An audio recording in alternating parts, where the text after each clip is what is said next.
Welcome. Hello, everyone. My name's Jane Anderson, and I have responsibility for sustainability and ESG within the Investment Directorate at Homes England. And I'll be chairing this session today. It's good to be with you. And I'm delighted to welcome you to our autumn learning programme. This programme offers a series of knowledge sharing sessions on topics you have told us are of interest to you. And today's event is Greencore Homes, a low carbon homes case study. And whilst these sessions are designed for local government, we're pleased to also welcome other partners working in housing, sustainability, placemaking and regeneration. This autumn learning programme is brought to you by Homes England's Local Government Capacity Centre. This slide summarises who the LGCC are. Next slide, please. The learning programme is one of a number of tools offered by the Local Government Capacity Centre, and our offer also includes the Housing Information Hub and a capacity analysis tool which you can use to identify and assess the skills and capacity of your organisation. We look forward to hearing how we did in the survey poll at the end of the session. Next slide, please. So on the slide on the screen, you'll see a breakdown of the session today. Shortly, I will be introducing Ian Pritchett, co-founder of Greencore. Ian is one of the leading thinkers in green development. And following Ian, Tom Hill, an environmental economist at Savills Earth, will explain the importance of capturing social value. Alex Greaves, Executive Director, M&G Real Estate, will lead on with what housing funds are looking for and why. And lastly, Craig Dransfield from South Oxfordshire Housing Association will share his practical insights and perspective. And we'll be finishing with questions for the last 20 minutes. And I will then be drawing the session to a close with some further polls to get some immediate feedback from you on the session and your ideas for future sessions. I'm now going to hand you over to our first presenter, Ian Pritchett, co-founder of Greencore Homes. Thank you, Jane. Hopefully everybody can see and hear me now. And good afternoon to everybody. Could we have the first slide and the poll, please? So we'd like to get some feedback from all of you in the audience, and like to know how many of you are measuring carbon from your houses. So you should see this poll in the chat at the moment, and you can click on to give an answer. So we'll just give you a moment to do that. Okay, well, I can't actually see the answers, so I'm hoping it's there and you're all able to answer. I'm getting lots of thumbs up, so we'll move on to the next slide then, please. So I wanted to give you a little bit of background about Greencore Homes and the journey we've been on for the last almost 11 years now. So in that 11-year period, we started the company. We've built around 100 houses during that time, and we started off with single houses, and then we evolved to smaller developments and then slightly larger developments. And we've now got just over 300 houses either on sites that we own or going through the planning process on sites that we've got options on. And we're very much in the scale-up phase. Our office and our off-site factory are based in Bicester, and our factory is capable of manufacturing around 200 houses a year. And those are made using a closed panel timber frame system that's insulated with hemp and lime and wood fibre insulation. So these are all natural products that help lock up carbon and reduce the carbon footprint of our buildings. Next slide, please. And the reason we do this is that we're in a climate emergency. We have a problem with CO2 emissions in the atmosphere, and every new house that gets built adds to that problem.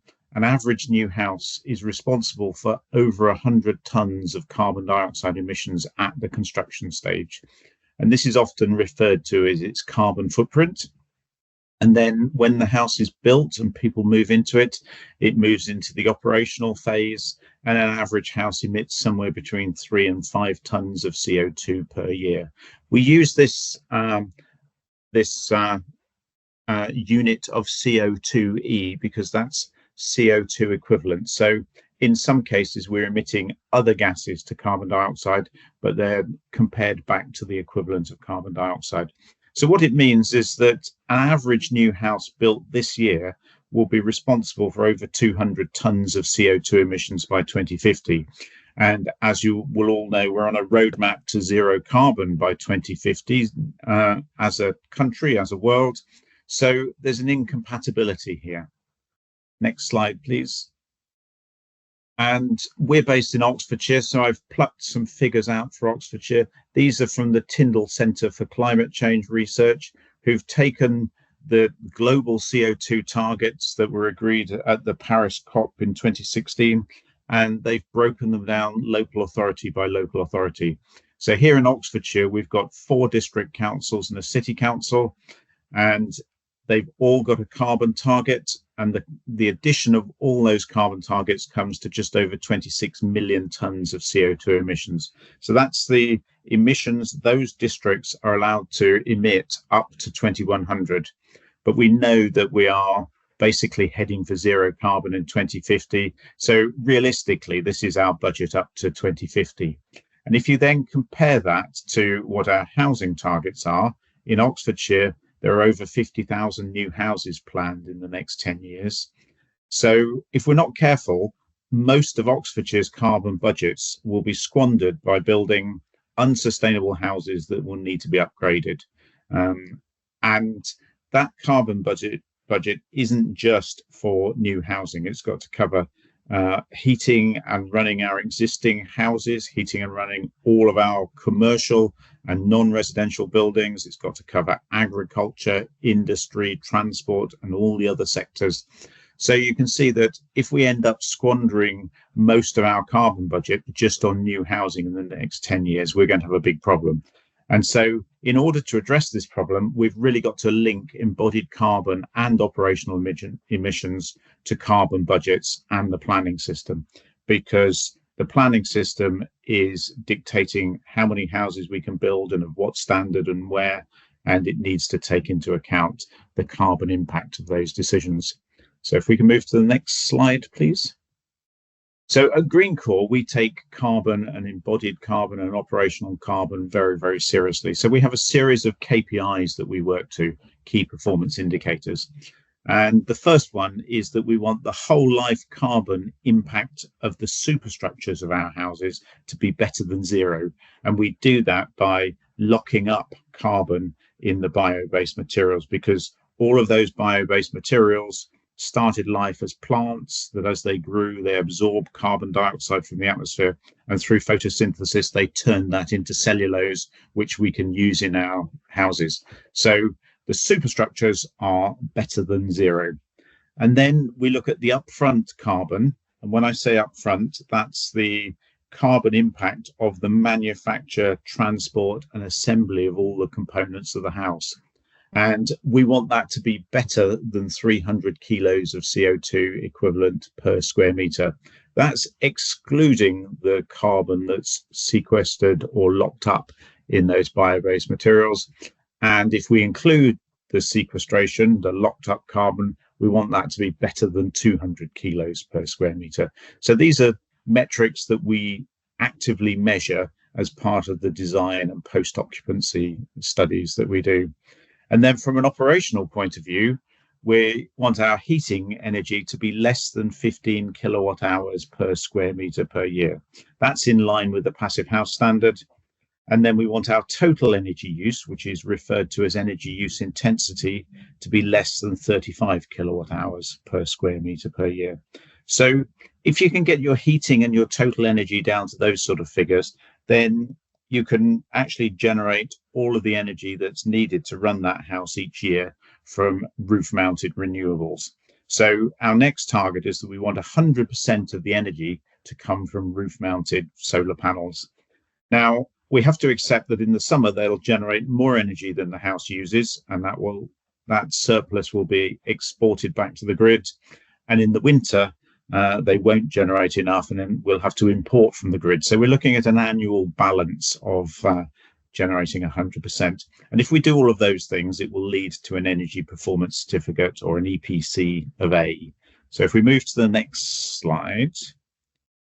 All of these are described by a series of icons that we have on our website and in our literature. So a lot of those refer to the things that we've been talking about, but there are also other icons on there that refer to things like the use of natural materials, the fact that we're targeting the LETI 2030 whole life embodied carbon, and also indoor air quality and commitments to biodiversity and things. So these 12 icons really give you a summary of what a typical Greencore home is aiming to achieve. Next slide, please. So if we were to sum this up as a secret formula, obviously it's not that secret because we're telling you all about it. The first thing is using bio-based materials to lock up carbon. And that gets our embodied carbon as low as we can get it. And the next thing is using the passive house performance methodology and standard to get our operational energy as low as possible. So that's things like form factor and orientation, but also high levels of insulation, designing out thermal bridges. Thermal bridges are where you've got parts of the structure that run from your heated interior to your cold exterior, and they conduct heat through the walls. So we don't want any of those, so we need to design them out. And then we want excellent levels of air tightness, because a lot of heat is lost through unwanted drafts and leakage. We use triple glazed windows because they're very energy efficient, and we want those to be timber because we want to sequester carbon in those bio-based materials. And then when you've got a very airtight building, in order to make sure the air quality inside is very good, we have a mechanical ventilation system, but also with a heat exchanger. So as it's taking out stale air that's warm, it's using the heat in that air to heat the incoming fresh air. So it creates a very comfortable and healthy internal environment. And then we don't want any fossil fuels. So everything is electric heating, electric hot water, and electric cooking as well. And then we use photovoltaic panels, PV panels on the roof to generate the electricity, batteries to store it, and very often it's distributed around the site through a smart microgrid. Next slide, please. So all of these things that I've been talking about are also set out in this graphic. So I won't go through it all now because of the time we have available, but you can have a look at this. And this is all the different things that we do to get to those different targets. Next slide, please. So it's very easy to get carried away with energy and carbon, particularly people like me who have a science background. But building houses and communities isn't all about energy and carbon. It's about a whole range of things. So we work within the One Planet Living framework, which addresses things like health and happiness, equality and local economy, culture and community, land and nature, sustainable water, local and sustainable food, travel and transport, materials and products, zero waste, and zero carbon energy. And if you're thinking about all of those 10 different things at the same time, it gives you a very good balance to create a really sustainable community that people want to live in. Next slide, please. So this graphic really describes how a microgrid works. So in conventional housing terms, every house has a connection to the national grid. In a smart microgrid, you have a single connection at the boundary of the site, and then you have a private network on the site where all of the solar panels on the roofs and the large-scale site battery all work together and are controlled smartly, so that you get the benefit of aggregating all of those solar generators and battery storage together to make the whole thing more efficient. And it's all about keeping the energy within the development and minimizing the amount that gets exported to the grid and the amount that you have to re-import from the grid. Next slide, please. And then we think it's really important to actually monitor how our buildings perform after we've built them. So we have a program of post-occupancy monitoring that is currently monitoring, I think it's 29 houses, and it will increase with every development that we do. So here you can see monitoring of internal temperature, humidity, atmospheric pressure, carbon monoxide levels, VOC levels, and particulate levels. Unfortunately, on this slide, they're all in the green, which means they're safe. Next slide, please.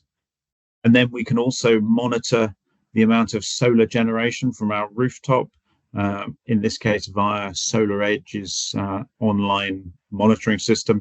So we can see how much is being generated, how much is being used, and how much is being exported back to the grid.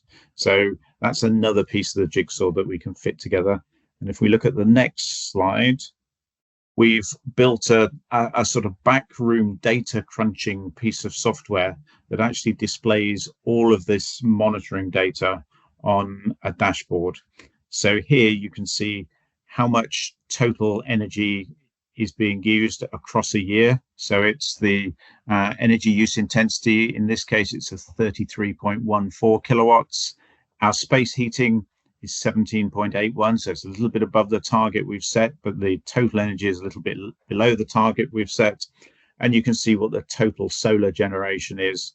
Now, in this case, it seems that over 80% of the solar generation is being exported back to the grid. So this particular house doesn't have a battery, but one of the things it's saying is it would really benefit from a battery because it's obviously generating energy at a time when it's not being used. Next slide.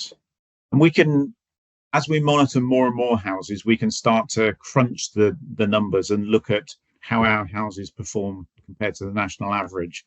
So if we look on the left-hand side here, we've got an average UK home that is costing around £150 a month to run. That's a combination of electricity and gas, with the green being the electricity, the blue being the gas. But if we were to run that house all electric, the next column, the very tall one, is up to about £350 a month. And clearly that's unaffordable. And that's why government policy is all around heat pumps to get a coefficient of performance. So the next column is the average cost of running an average house if it has a heat pump instead of gas. So it's a little bit more expensive than the gas boiler, but broadly similar. And then all of the next columns are actually average houses across our development at Springfield Meadows, and they're running as an average of about £68 a month across all of them. But you can see there's quite a variation between the best and the worst there. And this sort of data allows us to feed back into the design process of new developments as they come forward. Next slide, please. So when you're trying to achieve these benefits, we want to try and evaluate what they look like in terms of social value. So we know they're lower embodied carbon, lower energy use, lower running costs, and so on. They're healthier, they're made locally, so they create jobs, and we're getting data and knowledge out of it. But how do we quantify all of that? And that's where we'll come to the next presentation in a moment that talks about how we can quantify that social value. Next slide, please. So the future for us at Greencore looks very, very exciting at the moment. We are now majority owned and funded by M&G. We've got some very ambitious plans, and that's to build 10,000 climate positive homes by 2035. And we're actively looking for sites and partnership opportunities to do that. As you heard at the beginning, we've got over 300 coming to site at the moment, but there's another few hundred, even a few thousand sitting behind that. So if we move to the next slide, this is a project that we've just finished for the Hook Norton Community Land Trust, and some of these houses and flats are now in the possession of South Oxfordshire Housing Association, and you'll hear from Craig in a minute about those. Next slide. So as Peter Drucker says, the best way to predict the future is to create it. And that's what we're trying to do at Greencore. So I'm now going to hand you over to Tom Hill, who's the Director of Impact Strategy at Savills Earth. And Tom's going to tell you about how he's working with us on social value. Over to you then, Tom. Thank you. Thank you, Ian. Hello, everybody, and thank you for this time today. So Ian and I have got the pleasure of working with Ian on a project to look at how we talk about the societal benefit, or the wider societal benefit that Greencore is generating. Okay, if you go to the next slide then, please. So Greencore offers a lot of value beyond just providing homes. And so if you just look at, I think Ian can some questions around viability and things like that, and finances and stuff. But if you just look at the sort of the cost of a house on its own, that's just one dimension of the consideration. Greencore is offering a lot of additional value around carbon and indoor air quality, for example, as well. But that's quite challenging to communicate sometimes, because different types of impact, the environmental impact, the social impact, the economic impact, they all typically are measured in different ways, and sometimes can be pointing in different directions. And then, so as a decision maker, if you're looking to procure a load of houses, or you're looking to communicate those benefits, it can be difficult to communicate the financial and non-financial impacts in a similar way or in a joined up way. At the same time, lots of the enlightened landowners that are particularly interested in Greencore's type of housing also have lots of strategies around things like the Sustainable Development Goals, for example, or they might have their own equivalent to One Planet Living that they're trying to achieve, either on their campuses or within the Church Commissioners' diocese, for example. And then there's a challenge there for linking the value that Greencore is providing to those wider organisational goals too. So what we're doing with Greencore is helping them to pull together an impact framework that gets all of their data on a like-for-like basis, but that is flexible enough that it can be used to communicate that additional value, and then flexed to respond to the specific requests of different potential partners. Yeah, so this is just a really sort of very simple, made-up problem, but it sort of sets out the types of challenges that decision makers have when it comes to multi-dimensional considerations. And so if you've got option A, which is it's the cheapest option, it's a certain product or a gizmo that you're looking to buy, it's £50, it's obviously cheaper than option B, and that's often where a lot of decision making stops. But then if you factor in an additional layer of decision making around carbon, it is also producing significantly more carbon than B. So if your dimension of consideration is cost and carbon, then A is still, it becomes a bit more ambiguous, because you pay a bit more, but you're saving the carbon, but it's cheaper to go for A.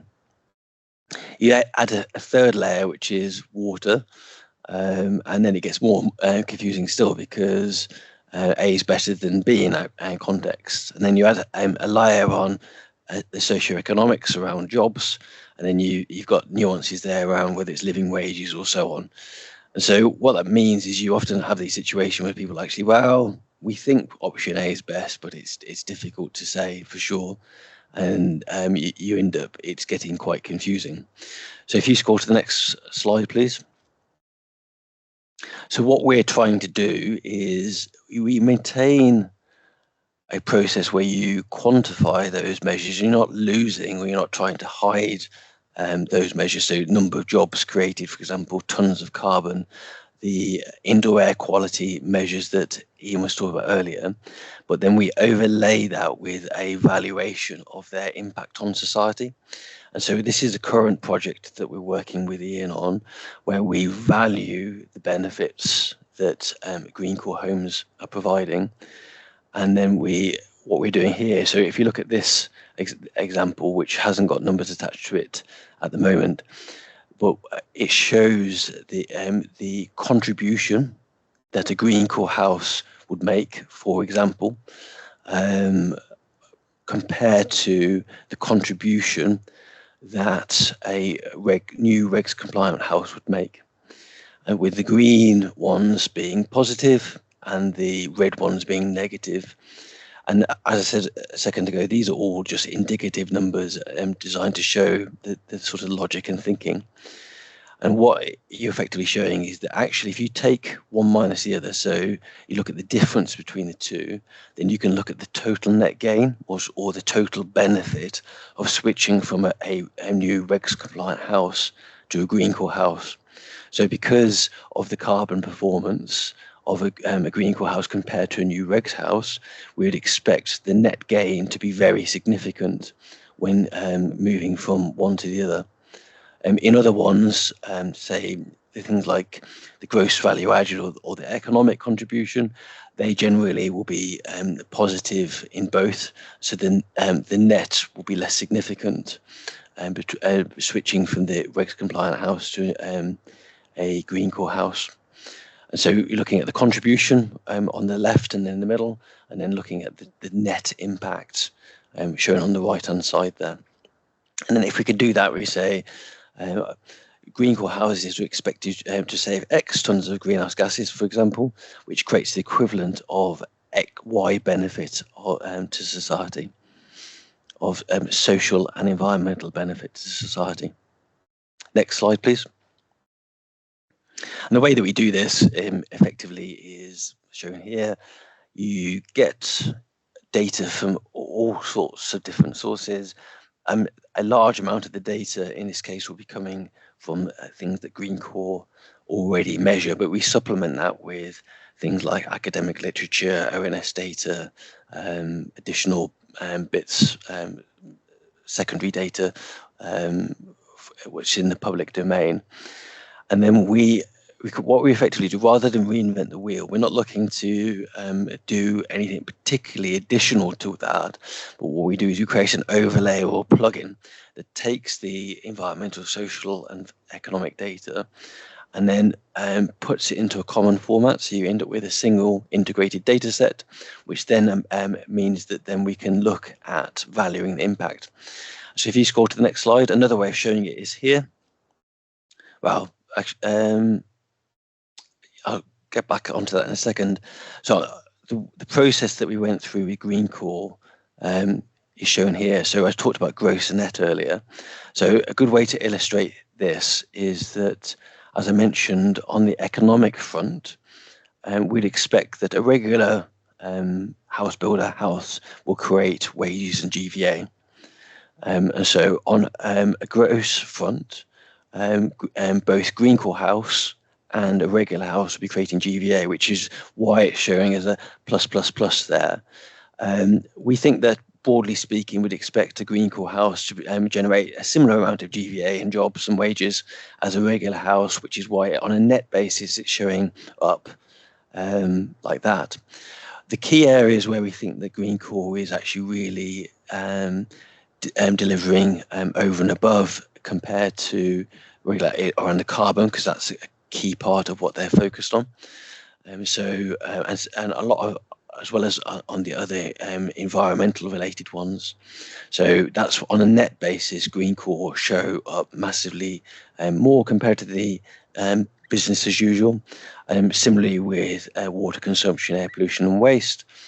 But also if you look down into the societal around indoor air quality as well. So we think that the additionality is particularly focused around the environmental benefits and the indoor health benefits that Greencore is providing. And this is basically the way that we did the provisional mapping. And now what we're doing, working with Greencore, is building the evidence base to collate this and to demonstrate this using the hard data that between us we can pull together. If you go to the next slide. And then this approach that we've used here draws upon and is designed to align with existing frameworks that Homes England has proposed and is using. So there's the measuring social value framework looking at the environmental impact of new housing development, which we're integrating into the approach that we're doing with Greencore, as well as the KPIs from the strategic plan. Our focus and remit is slightly different because rather than looking at the development level, we're looking at the house builder level, but we're designing what we're doing to fit with and complement that. So we include some measures which are additional, for example, around indoor air quality, but we also will look, there's some things which will need to be considered later on, for example, which might be, say, development or site specific, but we've designed to make this compatible. It also uses an approach which is, for those of you familiar, designed to align with, or at least be part of, a HM Treasury Green Book style approach. If you go to the next slide, please. And so this is another way of showing it, which I think perhaps is maybe more useful for some, using waterfall charts. But these can be applied at different levels. So you could apply this at a unit level, for example. So it might be looking at the running costs of a Greencore house compared to a building regs house, for example. Or it could be applied at a portfolio or development level. But so you have the financial considerations up front, so the running costs associated with that, and what societal impacts are delivered as part of that. So that might be the valuation of the greenhouse gases, for example, combined with the air quality, water quality, and so on, which I mentioned earlier. Also mentioned waste. Societal would include, say, the health related to indoor air quality specifically, and then the economic contribution would be the GVA, which includes wages which are associated with the construction and development as well as the supply chain, and then the difference between the two, again, being the total net gain.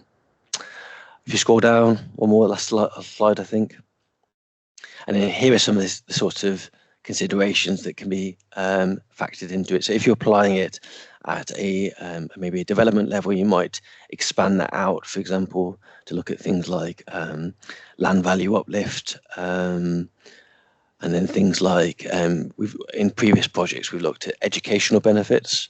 So where there's been a demonstration that the provision of, say, affordable housing reduces the amount of times that young families move around.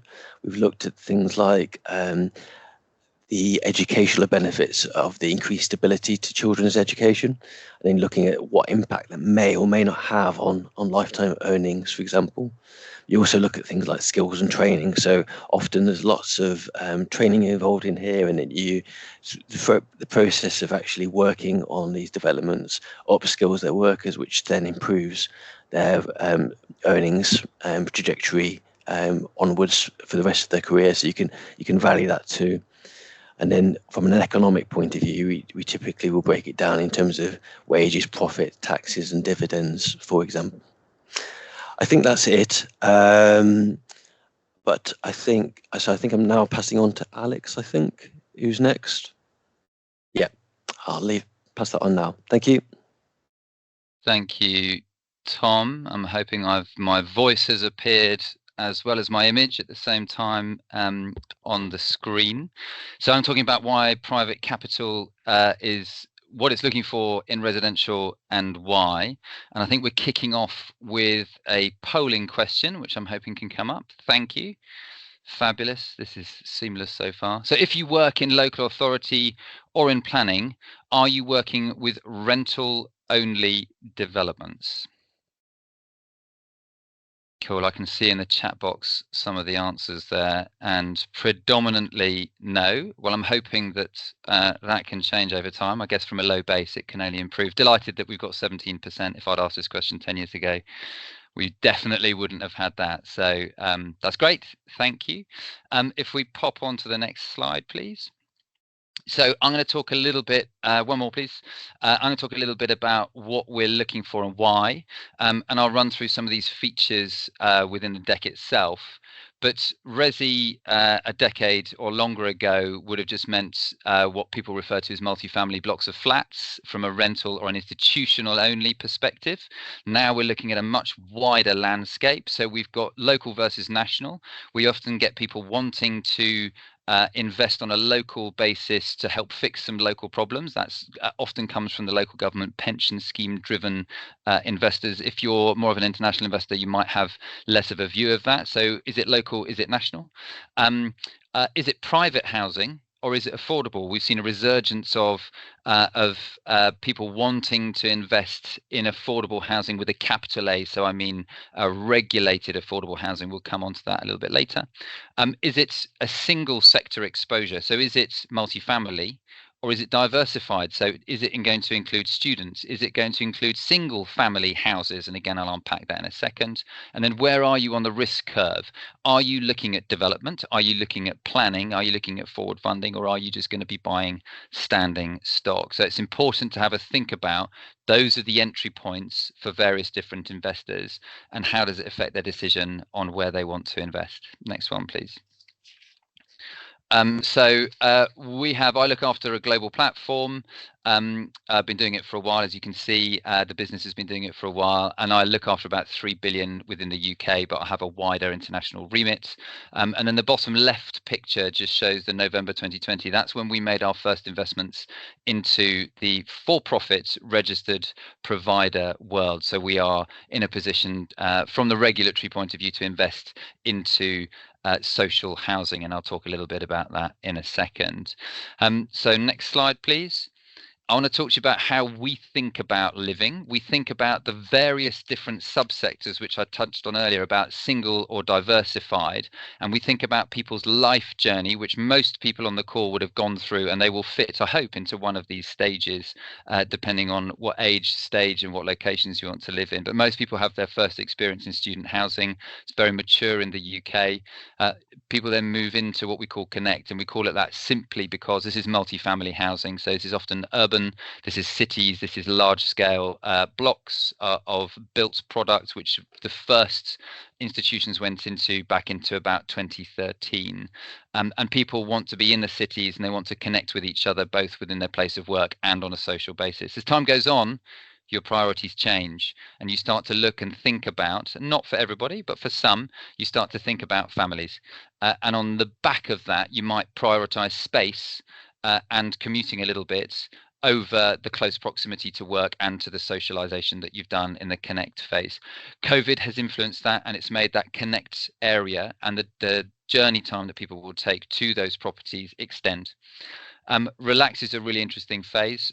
It's a great phase, and I like the terminology of it. Often the people in the relax phase are paying for the people in the learn phase, and I suspect we've got a number of people on the call, given we've got over 200 on here, who are paying for people in that student phase, or perhaps picking up their debt, or perhaps letting them pay for themselves, who knows.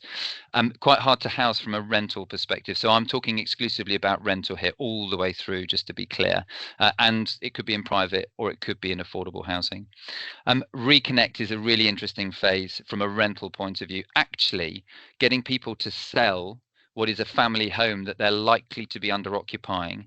Relax have the mobility, they have the wealth, and they have their health. As people start to get a little bit older, and 65 plus from an age group is only used here because it's the planning requirement typically.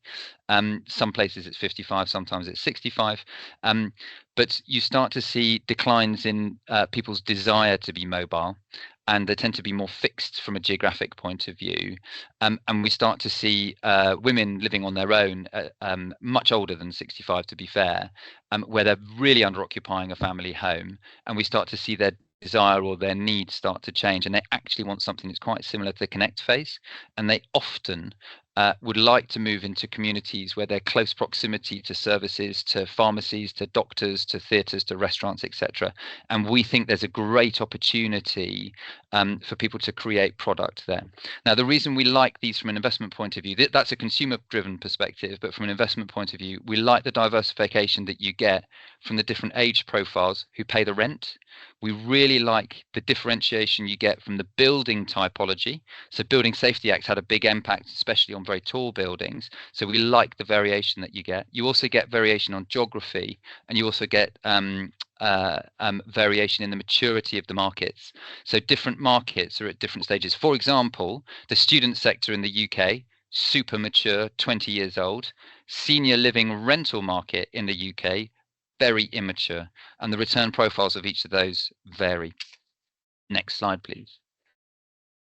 So Why else do we like it?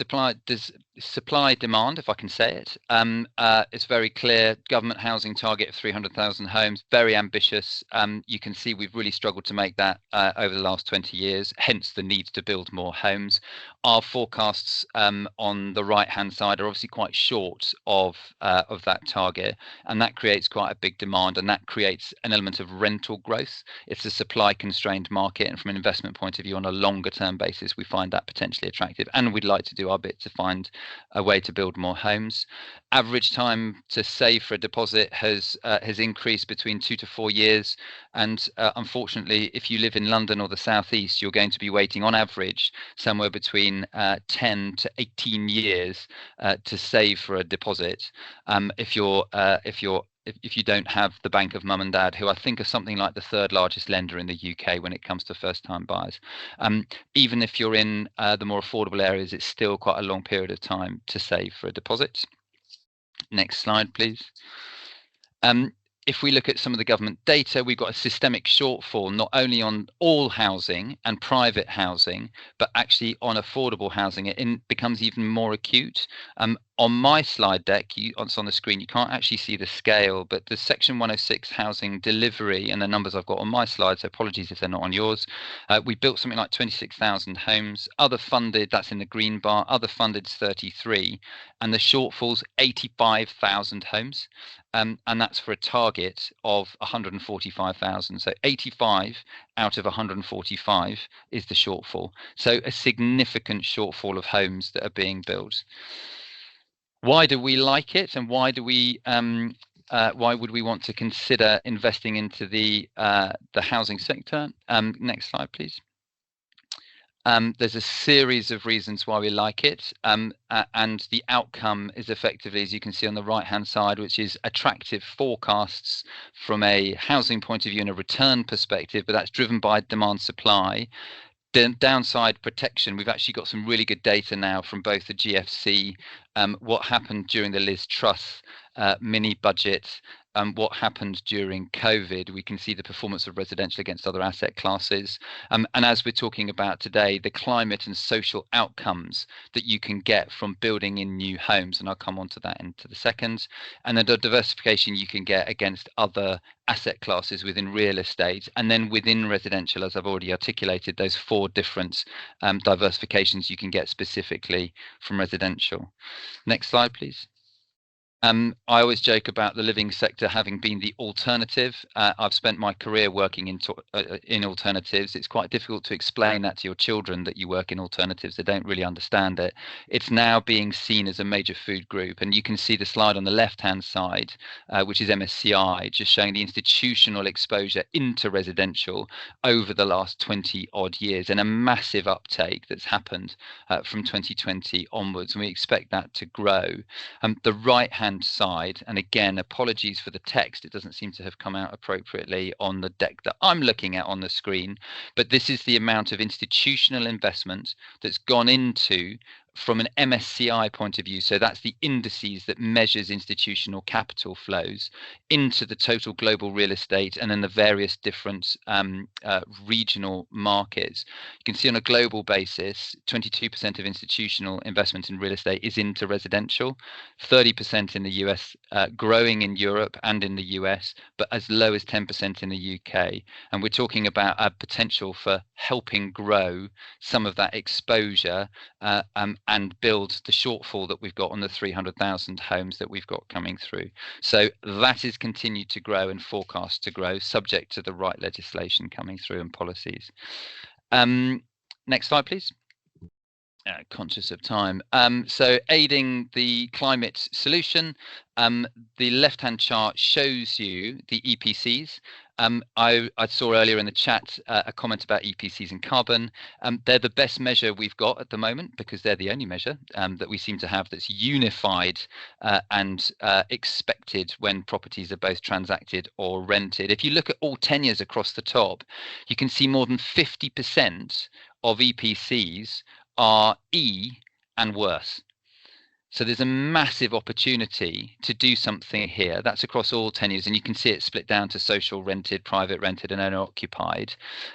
You can see what impact you could potentially have as an investor and what the potential is for the likes of Greencore. Next slide, please. You can then see the total returns I talked about earlier, the market average total return. So this is going forwards from 25 to 29 on the left-hand chart. So the blue bars represent the returns that we're forecasting, and it's not just us, it's across most real estate sectors. That blue represents all the residential, and then you've got green being industrial, being one of the top picks at the moment. But pick number 2, 3, 4, and 5 are all beds of some form or another.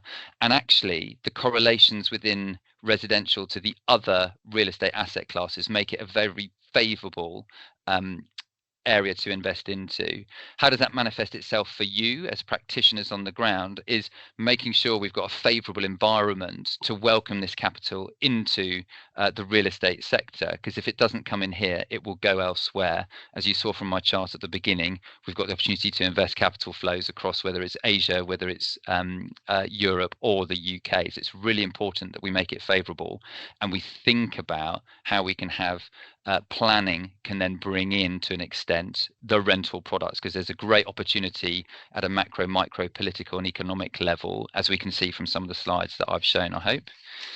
13 minutes, I'm coming up to my last 2 slides, so get in there. Next slide, please. As you saw from Ian's slide deck, we have an investment into Greencore as a whole. I'm fortunate enough to sit on the Greencore board, but I also look after residential as a whole. So we've got a suite of fund vehicles that invest into residential. On the left-hand side shows you just an overview of a scheme that, and Ian can correct me if I'm wrong, that now has the correct consent and finished consent for us to invest into one of our shared ownership, our affordable housing fund, to invest into a scheme that's just outside of Bicester. It's 35 homes, shared ownership homes. So they will be sold off to some shared owners. I suspect it'll be one of the most visited sites in the UK from an affordable housing point of view. There is additional affordable housing outside of shared ownership on that. And you can see the images. You've seen the images of the Greencore products. And then 1 minute to finish on probably my most complex slide in the deck. So next one, please. We do look at affordable homes and we look across the suite of affordable homes, but from an investment point of view, we think about the complexity. Reserve matters approval. Thank you, Ian. That's very helpful. So Launton has reserve matters approval, which is great news. We think about affordable housing and we think about the both the cost to the occupier, and then we think about the social need. And what we're trying to do is to try to balance that against the returns that are available versus the reputational risk to the investor. And so this is how we see the stepping stones of the different tenures, and we do invest all the way from social rented all the way through to shared ownership in our for-profit registered provider, but we also do key worker housing and private housing in our private sector fund too.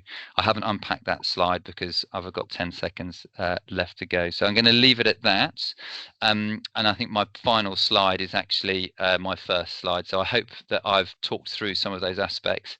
I'm very happy to take questions when we go on to those, but I'm delighted to introduce Craig. Craig's a development director from Sohar, and I will hand over to you, Craig. Good afternoon, everybody. Hopefully you can see me and hear me okay. I'm just going to give a perspective on zero carbon development from a housing association, the housing association side of things. Next slide, please. We're going to kick off with a poll. Perhaps we'll pick up with this poll in Q&A. I've seen that some of you have already started to answer this particular question. How do local authorities incentivise low carbon homes? Perhaps that should really read, how should local authorities incentivise low carbon homes? Some of the client local authorities that Sohar work with are already doing this. So I'd be really interested to see in what you say in the poll, and perhaps have a discussion in Q&A. Next slide, please. If you could skip that one and jump, that's fantastic. So who the heck are we? We're based in Didcot in Oxfordshire. We're a housing association. We're the local stock transfer vehicle for South Oxfordshire District Council. We own about 8,000 homes. We've got a programme of about 200 new homes a year. And nationally, we're the seventh largest. We've got the seventh largest development program, and that's new homes expressed as a percentage of existing stock. So we're small, but we're punchy, and we've got a fair old program of new homes in the pipeline. Next slide, please.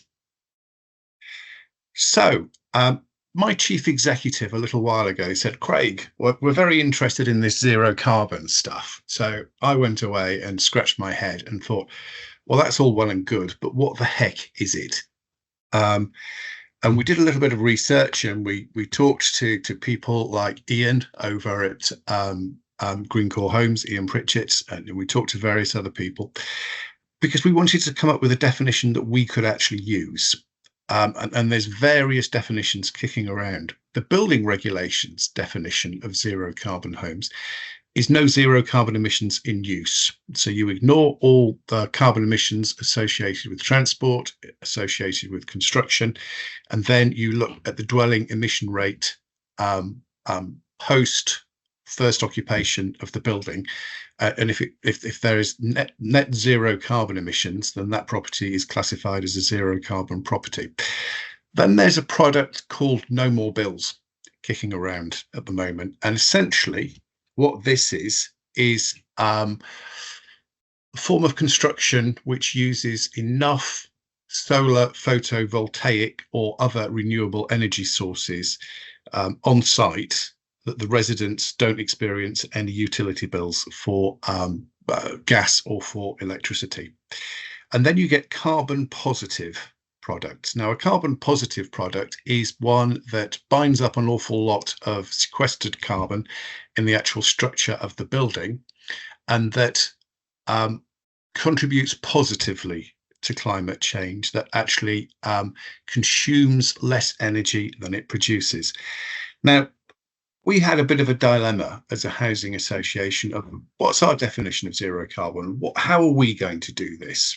What definition should we use? And the conclusion that we came to was that our budgets are relatively tight.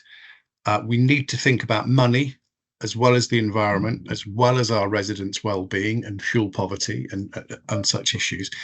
And the definition of zero carbon that we ended up adopting was the top one, the zero carbon emissions in use, because it was just the most pragmatic, and it was a major step in the right direction. It doesn't go all the way, but it goes a good deal of the way. Next slide, please. So how do we achieve this zero carbon emissions in use? Well, I think the first thing to say is that this is not rocket science.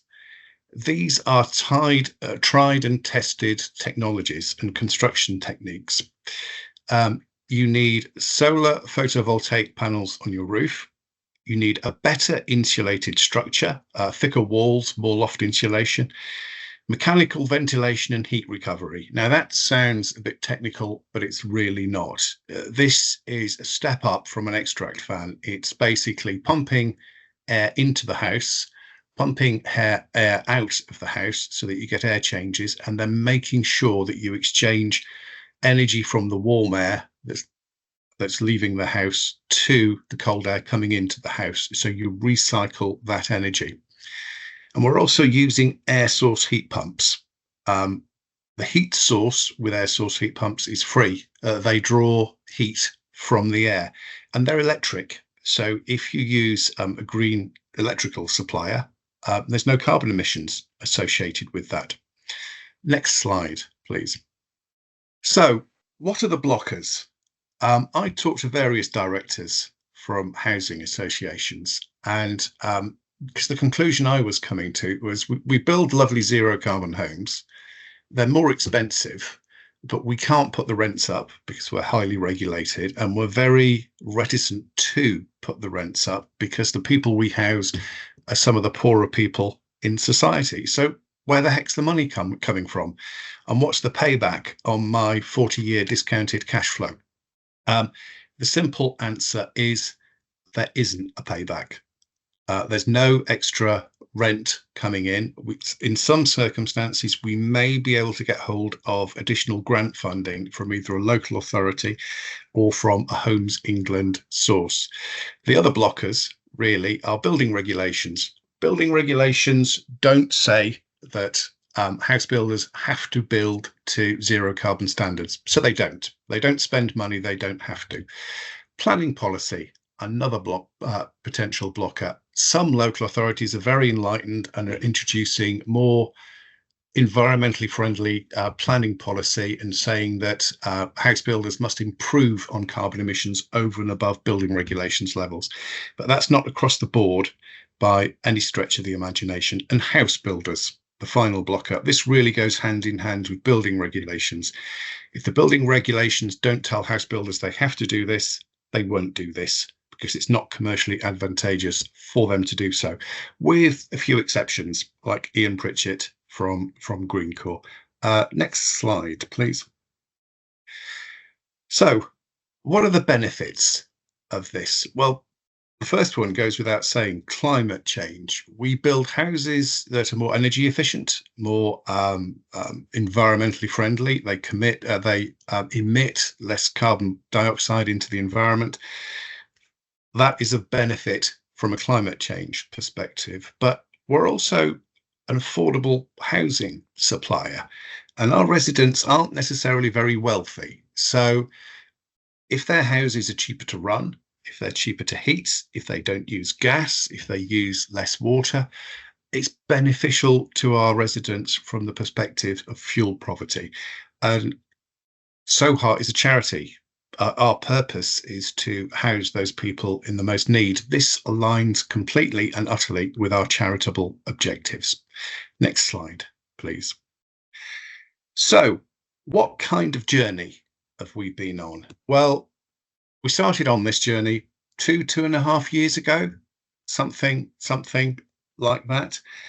And we've had quite a lot of success. We've currently got 115 zero carbon homes in our development program, and we deliver 200 new homes a year. So we're making a material step in the right direction. Hook Norton Community Land Trust. Now, this is the client, the ultimate client on this scheme was Hook Norton Community Land Trust. Greencore Homes were the constructors, and what lovely homes they constructed. Lovely design, great workmanship, great specification, a lovely, lovely product. And we managed to get our hands on some of the affordable housing that was delivered as part of that scheme.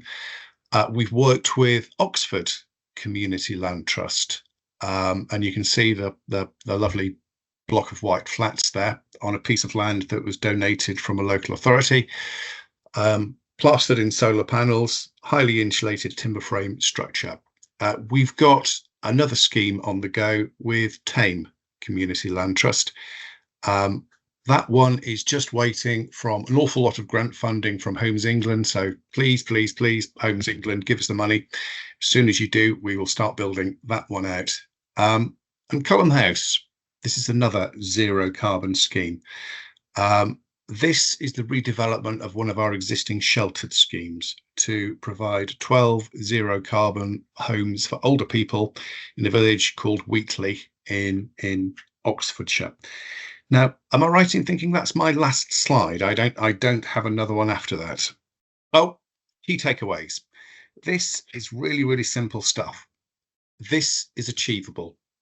The technical solutions are not that difficult. And I think really we've gone past the age of demonstration schemes. We've had lots of lovely demonstration schemes over the past couple of decades or so, with schemes like BedZ, in southern England.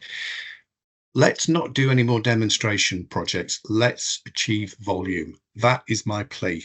That is the key takeaway from this tiny little presentation. I'd like to hand you back to Jane Anderson from Homes England, who will give the Homes England perspective and run the question and answer session. Over to you, Jane. Thank you so much, and thank you to all of you for your lovely, clear presentations today. I'd like to move over in a moment to your questions in the chat. Thank you so much for posting all of your questions. And I wanted to just mention for a moment, take the opportunity to talk about Homes England's role to enable sustainable homes and places. we have a firm commitment to working with a broad range of partners who share objectives, some of the things we've been talking about today. And so we champion sustainability, and as well, we measure our own social and environmental impact. We use a set of KPIs and a set of sustainability and design outcomes. And suffice to mention that these can be found in our current annual report and accounts. I'm going to move us now quickly into a short Q&A session, and we selected some of the most popular questions that you've put in the chat during the session. We're now going to be asking our panel speakers, would you all kindly turn on your cameras, and we will get started. Thank you. So the first question is for Ian, and it is, do you experience any viability challenges in your developments? And if so, how do you manage this? And then the second part of the question is, do you believe that your model could be utilised by volume house builders? Right, thanks, Jane. Yes, there are some viability challenges. As Craig mentioned, what we do costs a little bit more. So the main challenge for us comes in trying to acquire land. If we're bidding against a volume house builder who's building standard house to building regulations, their build costs will be lower. It means they can afford to pay more for the land. We overcome that by trying to do innovative things, such as working with Alex and his team to forward sell some of the houses to reduce the funding requirements. We tend to have a slightly lower profit margin on our projects. But the reason we're doing this is, first of all, we believe in it. But secondly, we believe those economics are going to flip over the next few years. And 3-4 years down the road, when building standards are higher, we will have achieved volume and a lot of knowledge and built our supply chains, and we'll see the competition get more expensive to build. At the same time, we're getting cheaper. So it's an investment in the future, really. And yes, I think the volume house builders could do it if they had a reason to do it. It's one of those things, if they're not either economically incentivized or told to do it through legislation, they'll always take the path of least resistance. So one way I think we could incentivize people is to use stamp duty as a sliding scale linked to sustainability, where it was actually cheaper to sell a low carbon house than an ordinary house. And all of a sudden you'd start to move the market in the right direction. So I think, we're not the only people that think this, and we may well start a campaign with the new government to see if we can make stamp duty a sliding scale, because that would be a very easy way to start to move the dial. Great, thank you. And another question's come in, which is really about the longevity, the construction of the homes. What is the service life of a Greencore home? Yes, I mean, same as any other home, really, which is likely to be hundreds of years. In terms of the way these things are assessed in whole life carbon, the industry treats 60 years as the life of a home. But if you look at our residential housing stock, it's normally measured in centuries rather than decades. So ours will be the same. Thank you. And another question for you, Ian. Who, regarding the microgrids you mentioned, who becomes the energy provider in the smart microgrid setup, and how costly are smart microgrids? Right. So the short answer is that the people who become the energy provider are the people who pay for and own the microgrid. So that can be the developer, it can be the management company. It's normally the people who've delivered the microgrid in the first place. So at the Hook Norton Community Land Trust project, the local Hook Norton Low Carbon Group are part owners of the microgrid, and the company that delivered it, a company called Synergy, own the rest of the grid. They become the energy suppliers to the project and provide energy to the residents at a discount. but all of those residents can opt out if they want to. So it keeps the microgrid suppliers focused on offering the best deal they can, because they don't want to lose those customers. Okay, thanks, Ian. We might come back to you in a moment. One for Tom now. Is the idea that the impact framework you described, that it will support financing for projects with lower environmental impacts and add value, social value, in a similar way to what we've seen with green mortgage lending? Who's the intended audience for this framework? Yeah, so the first question that Ian answered just actually links very closely to this. So the intended audience, so the answer to this is sort of yes and no. So the framework is designed to capture both financial and non-financial wider societal benefits. And the focus on the wider societal benefits is supposed to help strengthen and further the value proposition. So a lot of the potential partners that are particularly interested in Greencore housing at the moment, and that Greencore targets, are what we might refer to as enlightened landowners. So they're landowners that are particularly interested in the environmental or social credentials of the housing, and therefore are prioritising building those types of housing. And so this framework is designed to pull that together and say, actually, look, here's the financial elements on the paper, but here's the in a very joined up way, here's the wider environmental and social, and this is how what Greencore is doing aligns with those organizations' wider environmental and social goals. So it's a values proposition piece, but within that there's also Ian just mentioned the stamp duty element, but there's also lots of conversations going on at the moment around whether mortgage lenders should be adjusting their lending criteria for to reflect energy efficiency. So if a house is very energy efficient, they might lend a bit more on it because people have more disposable income to route towards the mortgage rather than having to pay energy bills, for example. And that would be captured as part of the framework. So in that sense, the framework is supporting that. And then the last angle, I think, which is relevant here, is that a lot of these sort of questions that the framework's intending to respond to link with the planning process and local plans. And so it's designed to help smooth and navigate the planning process by saying, actually, if you give approval to this development in these houses, that we will be adding additional value that aligns with the plans in the local area as well. So it's all around value proposition and smoothing the process rather than the finances per se.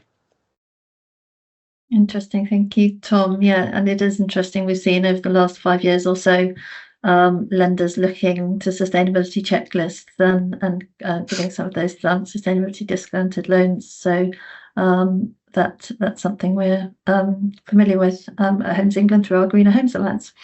Moving on now to Alex.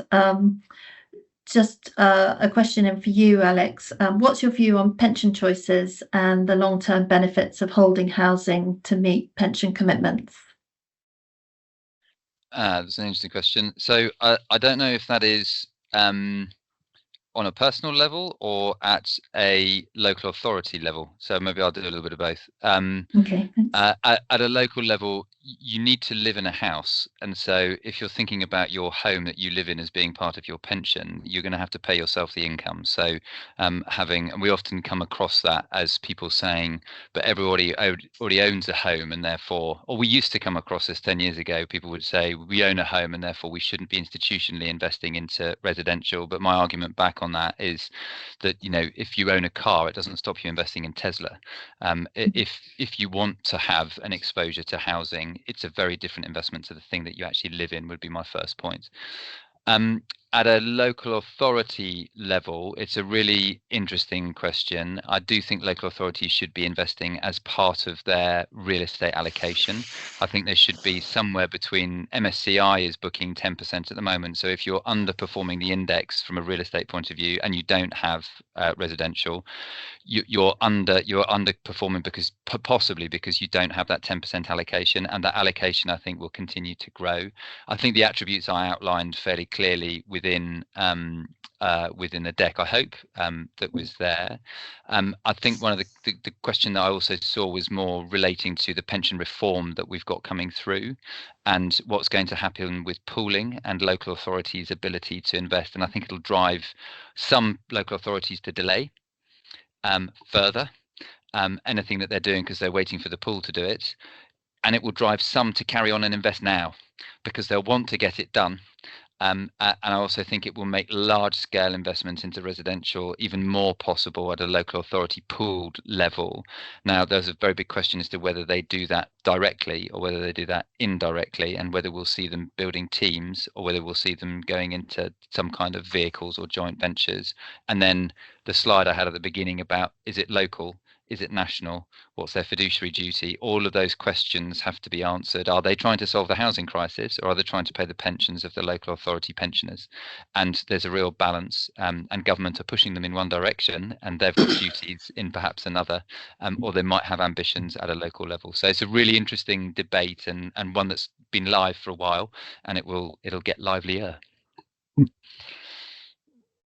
Thanks, Alex. And yeah, just useful to reference and bring it down to the personal level, isn't it? In terms of us owning homes and helping to support homes for future generations as well. And we don't have time to go into it, but those fiduciary duties in terms of pension funds and how they seeking environmental and social outcomes as well as financial. I'm going to move on to Craig now, and a question came in. What about payback in terms of lower fuel bills and better conditions leading to lower tenant turnover, etc.? I guess shorter voids and that sort of thing. Has the Passive House Trust's research on social rent homes informed Sohar's position? It's a bit early to tell what low and zero carbon homes will do to our voids rates. We tend to have very low voids rates anyway because our residents tend to like us. It's less than 1%. So and people tend to choose where to live based on the size of their family and location. Our residents don't get so much of a choice as on location, because renting an affordable home, unfortunately, that's just not an option sometimes. But so I don't think our residents would approach this from the perspective of, great, this one bed flat is going to have low energy bills. They're going to approach it from the perspective of, is it where I want to live, and is it of a suitable size? What we are doing is instigating a monitoring program, which is very easy in Ian's houses because all the kit is there to actually look at fuel bills. In our own zero carbon developments, we're actually in conversation with our residents, so we can hopefully get our hands on their fuel bills and look at how much it costs to live in those properties. So it's early days on this issue. I'm not aware of the Passive House Trust's research on social rent homes, so I can't really comment on that. But we do have some passive houses in our zero carbon stock, and we will be taking a look at actually how much does that cost to run in comparison with a bog standard building regs house. Brilliant, thank you. And a second question for you, Craig. Does Sohar construct market sale or rent dwellings as well as affordable to offset the lack of payback from affordable units? Historically, we have done. We've had a small program of open market sale. We need to be very careful doing this because we're a stock transfer vehicle, and we have stock in some very high value villages throughout Oxfordshire. And if we're not careful, we will be perceived as being mercenary, that we're using social assets to make an awful lot of money.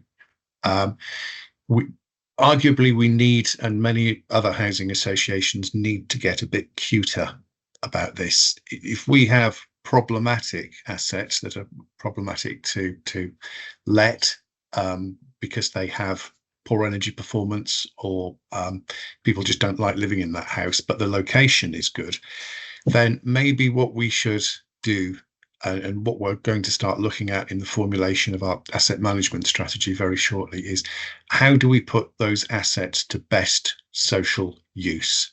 If we can sell one, build 2 zero carbon homes, is that an equation that we feel happy with? And is that a bit of a no-brainer? And also, how do we handle the public relations around this issue? Because we're seen as being a charity, and if we make a lot of money, that's not quite what charities do, is it? So there's a bit of thinking to be done around that. Yeah, interesting. Bit of thinking to be done there. And some additional questions. We've just got a little bit more time, mostly for Ian, but others do please chip in with your thoughts. The first one was, has Greencore considered solar roofing tiles, like Tesla roofs, which come with power banks installed to store that excess energy produced in the summer?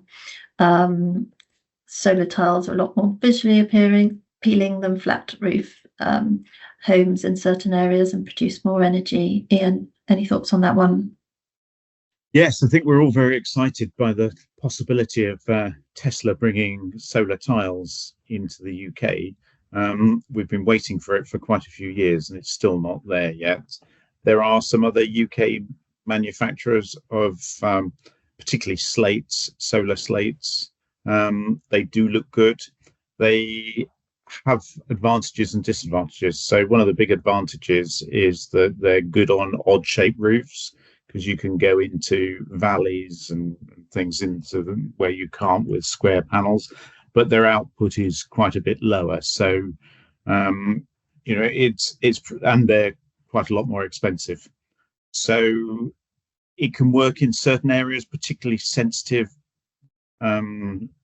visual areas where you wouldn't want to see solar panels. But most of the time we're looking at panels rather than tiles. But it's something we monitor all the time. Technologies, one of the exciting things is, all of these technologies are constantly evolving. So it will get better. Absolutely, yeah. And just thinking more broadly, I guess, and I'm sure you could probably say something about your occupiers and in terms of their sort of philosophy, what drew them to Greencore. But just interested in sort of when you're looking, one of the questions came in, when you're looking at your carbon footprint, do you look at the occupants and how they travel to and from their properties? How broad do you go in terms of your carbon footprint? Yes, so in terms of what draws people to our houses, I would say roughly a third of people come and buy one of our houses because they are really excited about the environmental side. There's probably another third who didn't really care when they started looking, but start to get really enthusiastic when they see what's available. And then there's probably the final third that actually weren't interested at the beginning and didn't really get interested during the journey either. They're just buying on price and location and size and so on. Do we look at the carbon footprint and the environmental impact of people's travel? Yes and no. So part of the One Planet living is trying to build in places that are sustainable and have sustainable transport links. The problem is we tend to acquire land that's available on the open market. Somebody's already chosen the location and got the planning consent.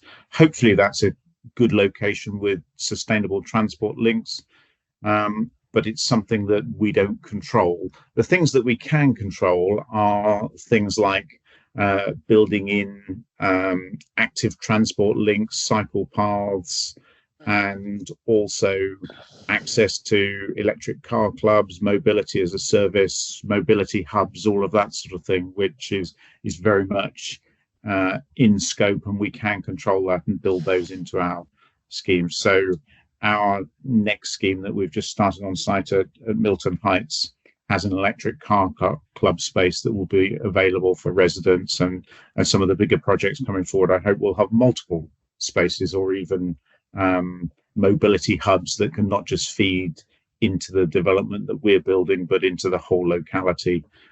So you can improve the sort of transport and carbon footprint that goes with it of a wider community, not just our residents. Brilliant, thank you.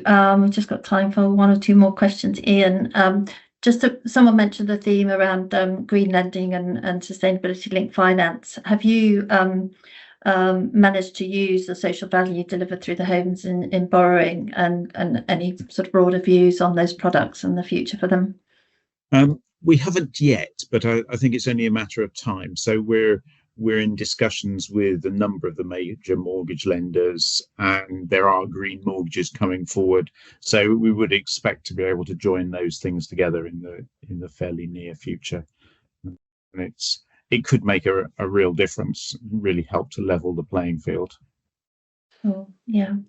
Thank you. And last question, I think, for you, just to think about, just going back to that whole life carbon point. In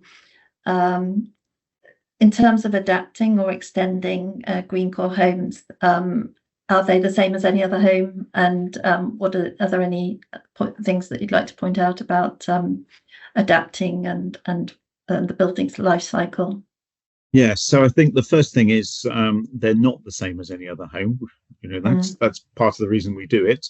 But I don't think they're any more difficult to adapt or extend. And I think the question was also about end of life as well. So one of the things that we're now doing is working on house plot passports, so that when somebody buys a house, whether that's a housing association or an institution or a private person, they get a pack which tells them all about their house and the products in it, but also how they can be recycled, reused, dismantled, and what happens at the end of life as well. And that information can help with adaptation and extension to those houses during the life of the building as well. So in terms of extension, it's really about making sure you maintain airtightness and continuity of insulation. So, as Craig said earlier, none of this is really rocket science. I don't think we do anything that other people don't do. It's just a question of doing it consistently and doing all of those things. And that's what we need to do. It's about volume, as Craig said. We've just got to do it consistently again and again. Absolutely, and that's the last question we've got time for. That nicely leads us on to those take-home messages and the slides. Thank you all. So just moving on to that, the next slide on take-home messages. We've heard today how Greencore has really carved its own path and set its own standards, recognising the climate needs for the future generation, and has that's been defined by carbon budgets and hard numbers to create those lower whole life carbon homes with lower running costs that benefit occupiers and society. In terms of Savills, we heard from Tom about how measuring social value can clearly demonstrate your project's broader impact to a range of stakeholders, and importantly investors like Alex and the public, to sort of really sort of engender a deeper amount of trust in the sector. And this extends to savings and benefits for local governments on wider themes such as education, employment, upskilling we heard about, and health benefits of healthier internal environments in the homes. So in terms of quantifying those benefits of the homes, I'm sure we'll be hearing more from Tom on his work in this field. Alex gave a really interesting presentation and got us thinking about how people's life journey and their connections and priorities influence fund managers and asset managers and their thinking, and how investing in housing has really grown and provides a chance to contribute to the long-term housing supply demand imbalance, as well as the UK and the wider climate solution, and that there's been a massive uptake in institutional money into housing, and there is a massive opportunity for investors to support the sector. We heard from Craig on the who simply said, this is all an achievable proposition, but we need volume to make it work. And also on these slides, you'll find details of their organisations. And if you'd like to find out more about what they do, there are some links to documents, websites and initiatives that were referenced in the presentations. So that concludes today's session. Thank you very much for joining us, and it's been great to have you with us. Thanks again, and goodbye for now.